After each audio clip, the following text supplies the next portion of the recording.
दिए लेकिन आज़ादी की लड़ाई लड़ते रहे। इसीलिए यह तिथि हम लोगों को यह याद दिलाता है कि हम लोग भारत की अखंडता और एकता को कभी भी अक्षुण्ण नहीं होने दें। हम अपने आज़ादी के प्रति सजग और निष्ठावान रहें। जब हम सजग और निष्ठावान रहेंगे तो हमारी आज़ादी सब दिन कायम रहेगी। भले ही आज़ादी में कुछ चूक हुई तो उस समय सरदार वल्लभ भाई पटेल गृह मंत्री थे और बीके मेनन गृह सेक्रेटरी थे। उन्होंने अपने अंतिम समय में सरदार भाई पटेल डॉक्टर मेनन को बुलाए और बोले जो मैं आपको कुछ काम सौंप के जा रहा हूं, क्योंकि अब मेरे पास समय नहीं है।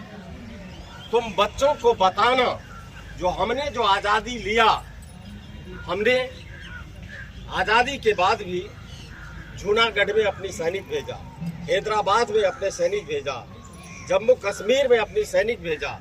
उसमें चूक हुई है, लेकिन वह चूक हमारे परिस्थितियों की चूक है और इसलिए उस चूक को हमारे बच्चे, हमारे बुजुर्ग, हमारे बच्चियां उसको विधिवत समझ पावे जो वह क्या चूक हुई है।